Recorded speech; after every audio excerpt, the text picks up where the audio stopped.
स्वामी महाराज की जय। तुम्ही श्रोते जगदीश मूर्ती, तेथे माझी व्युत्पत्ती किती, बुद्धी न अल्पमती, सलगी करीतो श्रीराम। जय जय रघुवीर समर्थ।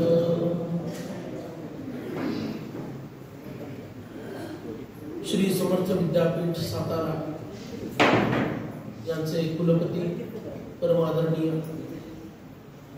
शिंदेकर बुवा रामदासी,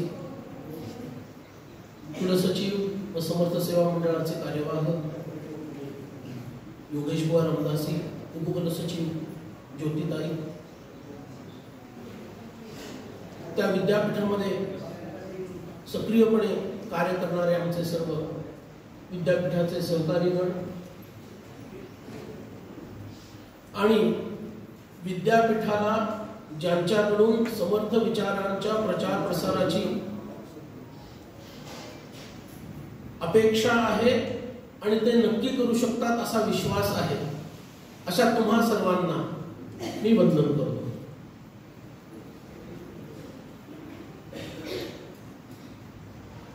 तुम्हाला वाटत असेल एवढ्या वर का बसवलेला आहे,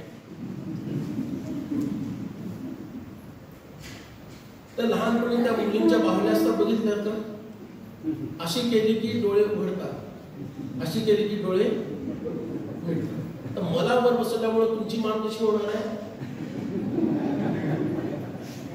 त्यामुळं डोळे उघडे राहण्याची संभावना अधिक आहे, कारण विषय असा आहे की जो डोळे उघडे ठेवून ऐकणं तसं अवघड आहे। पण तुम्ही डोळे मिटून ऐकायला सुद्धा विद्यापीठातल्या आमच्या सर्व अधिकारी लोकांना ते माहीत सुद्धा आहे की डोळे मिटून ऐकत आहेत म्हणजे सर्वांगाचं काम करून ऐकत आहेत, पण वक्त्याला त्याचा विश्वास नसतो, कारण तो नवखा असतो। म्हणून का असे ना असं वर बसवण्यात आलेलं आहे, असं माना म्हणजे तुमच्या मानांना फार त्रास होणार नाही। त्या सुरुवात विनोदानी यासाठी केली की विषय पुढचा गंभीर आहे। बघा, प्रकृती त्या त्या कार्याला कशी साथ देते। आत्ताचा विषय काय आहे? एकंकार। एकंकार म्हणजे काय? आता तुम्ही सगळे अभ्यास केलेले लोक आहात, त्यामुळे फार त्याचा विस्तार करण्याची आवश्यकता नाही। एकंकार म्हणजे एक सारखं सगळं होणं। प्रलय जल कसं असतं? सगळीकडं पाणीच चालू आहे ना सध्या, सगळीकडं पाणीच पाणी, पाण्याच्या दृष्टीनं का असेना पण आम्हाला एकंकार जाणवतोय। म्हणून प्रकृती सुद्धा आपल्या या कार्याला साथ देते आहे, आशीर्वाद देत आहे, आणि ह्या प्रकारे समर्थांच्या कार्याला रामरायांचे अखंड आशीर्वाद आहेत, हे याच्यातून उद्धृत होतं असं मला वाटतं। मगाशी अहम देहत्रयातीतः, अहम कालत्रयातीतः, अहम अवस्थात्रयातीतः वगैरे तुम्ही ऐकलेलं आहे। आता कोणत्या अवस्थेत तुम्ही सगळे आहात ते कृपा करून सांगा।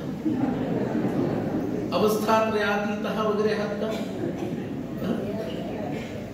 पहिल्या अवस्थेत आहात? दुसऱ्या तिसऱ्या नाही ना, पहिल्या अवस्थेत आहात, जागृत अवस्थेत आहात। ठीक आहे।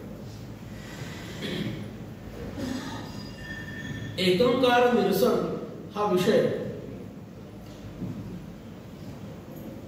21 समासी जुन्या दासबोधाच्या अंगानं सांगितला जावा अशी सूचना आहे। ग्रंथराज दासबोधामध्ये एकंकार नाहीये का? आहे, पण तो ज्या पद्धतीनं समर्थांनी मांडला तो 21 समासी मध्ये तसा नाहीये। 21 समासीच्या त्या 18व्या समासामध्ये उत्तरार्धामध्ये म्हणजे पुढच्या भागामध्ये समर्थांनी जो ग्रंथराजातील एकंकार सांगितला आहे त्याच्या छटा याच्यामध्ये येतात. पण एकंकार पारमार्थिक दृष्ट्या काय असायला हवा आणि व्यावहारिक दृष्ट्या काय असतो, कोणता ग्राह्य आहे आणि कोणता अग्राह्य आहे, याचा विचार आपल्याला करायचा आहे. काय म्हटलं, आलं का लक्षात? हे लक्षात यावं म्हणून आधी चहा पाजलाय. विषय गंभीर आहे. एकंकार व्यवहारात काय आहे, परमार्थात काय आहे, कोणता एकंकार मान्य आहे, कोणता एकंकार अमान्य आहे, याचा विचार आपल्याला या प्रवचनाच्या उत्तरार्धात थोडाफार करायचा आहे. पण मुळात एकंकार काय याचा जर नीट विचार केला, 17व्या समासामध्ये 21 समासीमधील शिष्याला जो उपदेश सद्गुरू करतात आणि तो उपदेश केल्यानंतर तो शिष्य सद्गुरूंना विचारतो, आता लौकिकी लोकाचार आणि सद्गुरूमध्ये एकंकार या शब्दाचा विचार कैसा आहे स्वामी, असा त्यांनी प्रश्न विचारला. काय विचारलं?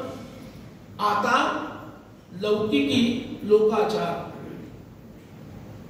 आणि सद्गुरूमध्ये एकंकार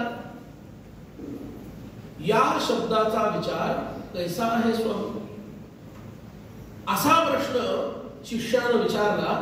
आणि त्याचं उत्तर देण्यासाठी समर्थांनी 18व्या समासामध्ये एकंकार काय आहे आणि तो कुठं कुठं कसा असतो, कुठं तो ग्राह्य आहे आणि कुठं अग्राह्य आहे, हे सांगितलेलं आहे.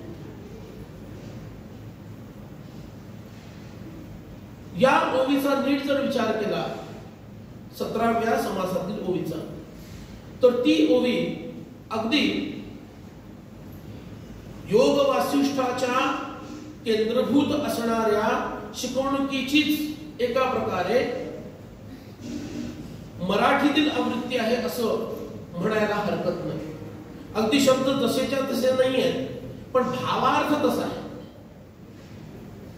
योग वासिष्ठ इतकं सगळं सांगितलं, 36,000 श्लोकांचं योग वासिष्ठ. अरे वाल्मिकी रामायण 24,000 श्लोकांचं, वाल्मिकी रामायण 24,000 श्लोकांचं आहे आणि योग वासिष्ठ 36,000 श्लोकांचा इतका मोठा हा अद्भुत ग्रंथ वसिष्ठ महामुनींनी रामप्रभूंना केलेला उपदेश आहे. तर त्याची केंद्रभूत असणारी शिकवण काय आहे? ती शिकवण कर्मयोग्यांसाठी, विशेष करून प्रापंचिकांसाठी अत्यंत महत्वाची आहे. सगळ्यांसाठीच आहे, पण विशेष करून प्रापंचिकांसाठी महत्वाची आहे. ती शिकवण काय आहे? अंतस्त्यागी बहिस्संगी लोके विहर राघव, लोके विहर राघव. आता लौकिकी लोकाचार, लोकांचाही विचार आहे आणि माझाही विचार आहे. लोकांमध्ये मी कसं राहावं की जेणेकरून लोकांमध्ये असताना मी लोकांमधला आहे असं तरी वाटेल लोकांना, पण असताना मात्र मी त्याच्या एकटाचा असेल. मगाच्या विषयाचं सूत्र, मगाच्या विषयात जी काही वेगळी वेगळी उदाहरणं दिली, ब्रह्मपिसा हे उदाहरण दिलं, ठाकूरांचं उदाहरण दिलं, रामकृष्णांचं, ते काय आहे? लोकांमध्ये वाटताना मी कसा वाटला पाहिजे? लोकांमध्ये आहे. बहिस्संगी, बाहेरच्या शब्द स्पर्श रूप रस आणि गंध या 5 विषयांचा मला संग आहे. या 5 विषयांचा मला संग आहे. I am attach to it. संग शब्दाला सोप्या मराठीत अटॅच असं म्हणतात. आपण त्याला अटॅच असतो, तो संग आहे. बाह्य विश्वाशी, बाह्य समाजाशी मी जोडलेला आहे. आम्ही कशानं जोडले जातो बाह्य समाजाशी? या 5 माध्यमातून जोडले जातो. बरोबर आहे ना? शब्दानं जोडले जातो. आता आपण शब्दानं जोडले जातोय ना, बरोबर? हो म्हणा, म्हणजे मला पुढे बोलायला बरं पडेल. स्पर्श आहे. छान वारं येते, मध्येच लाईट गेला की कसं वाटतं? बुवा काय बोलतात तिकडे लक्ष राहत नाही. परत वारं सुरू झालं की हा स्पर्श. रूप, समोर दिसला पाहिजे कोणीतरी. रस झालाय आत्ताच आणि गंध आहे. ठीक आहे. अशा पद्धतीनं आपण बाह्य जगताशी जोडले जातो. आमची गडबड होते कुठे? बाह्य जगताशी जोडलेल्या अवस्थेमध्ये अंतर्जगताशी तुटलेले असतो. योग्यांची गंमत होते कुठे? अंतर्जगताशी जोडलेले असताना बाह्य जगताशी तुटलेले होतात. करतोय फरक? अंतर्जगताशी जेव्हा ते जोडले जातात, बाह्य जगताशी काय होतं? डिस्कनेक्ट. बाह्य जगताशी आपण कनेक्टेड आहोत, आपल्याला अंतर्जगताशी डिस्कनेक्ट. पण त्याच्याहून उन्नत जे योगी आहे, महायोगी आहे, ते कुठंच डिस्कनेक्ट नसतं. कारण त्यांना आत आणि बाहेर असं काही वेगळं नसतं. आत आणि बाहेर असं वेगळं काही नसतं. कारण त्यांची चेतना आत आहे असंही म्हणू शकत नाही, त्यांची चेतना बाहेर आहे असंही म्हणू शकत नाही. कारण आत आणि बाहेर जो देहाशी संबंध आहे, त्या देहाचा त्यांचा संबंध राहिलेला नसतो. आता आत म्हणायचं की बाहेर म्हणायचं? काय म्हणायचं? काहीच म्हणू शकत नाही. ठीक आहे ना? आतही म्हणू शकत नाही आणि बाहेरही म्हणू शकत नाही. का? या देहाच्या उपाधीमध्ये ते नसल्यामुळं, विश्वमनालाही पार करून त्यांची चेतना बाहेर गेलेली असल्यामुळं जी अवस्था त्यांना प्राप्त होते ती एकत्वाची अवस्था त्यांना प्राप्त झालेली असते. आणि ही जी एकत्वाची अवस्था आहे त्यालाच एकंकार, एकम करोति इति एकंकारः, एकंकारः एकंकारः. म हलंत म आहे तो काढून तिथं क ख ग घ न हा घातला, ती एकंकार शब्द तयार झाला. म्हणजे लिहिताना कसं लिहू आपण? एक अर्धा म कार, त्याच्याऐवजी म ला क जोडायचा नसतो म्हणून म घालायचा मध्ये वाङ्मय मधला, तो झाला की एकंकार. एकंकारः एकंकार. जे एकच एक आहे, दुसरं जिथं नाहीच काही, एकच चेतना आहे, सच्चिदानंद स्वरूप एकच आहे, ते जे एक आहे त्यालाच काय म्हणायचंय? एकंकार म्हणायचं.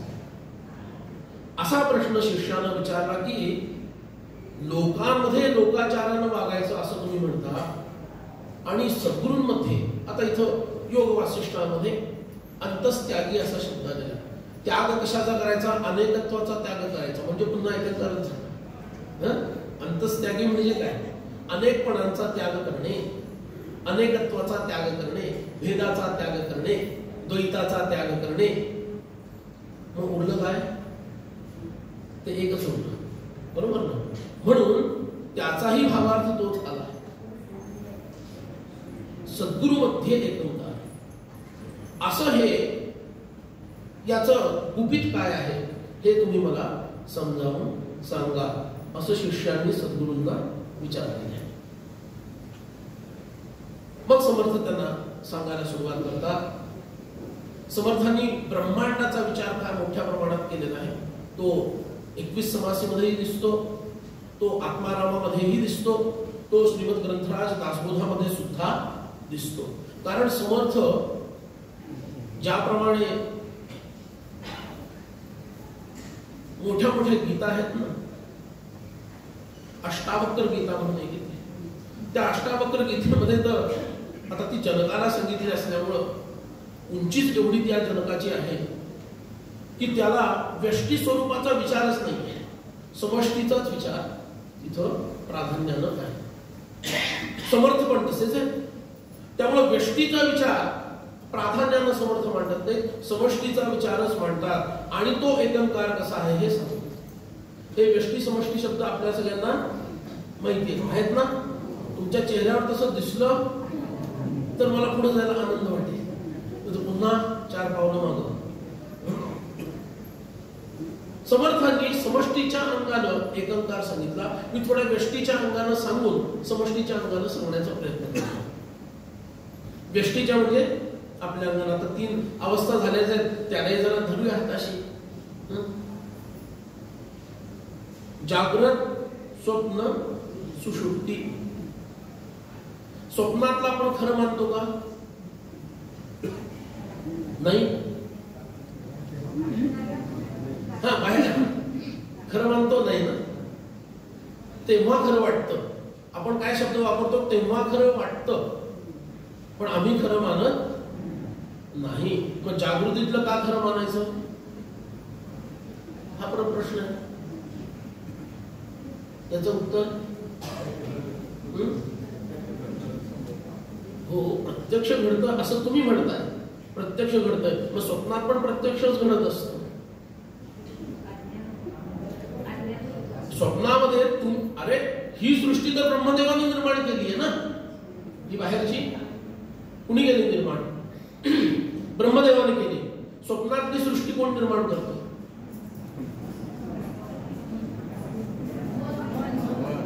कुणाचं, म्हणजे मीच निर्माण करतो म्हणा की, तर मनाला का नाव ठेवताय. अरे मीच निर्माण करतो ती सृष्टी, माझी निर्माण केलेली सृष्टी तिलाच मी खरं मानत नाही. काय रे बाबा, मी जी सृष्टी निर्माण केली, आणि मी केवळ सृष्टी निर्माण नाही केली, मीच ती सृष्टी बनलो सुद्धा. तत्सृष्ट्वा तदेवानुप्राविशत्. ब्रह्मदेव जे कल्पाच्या प्रारंभी करतो ते आम्ही रोज करतो, रात्री झोपताना.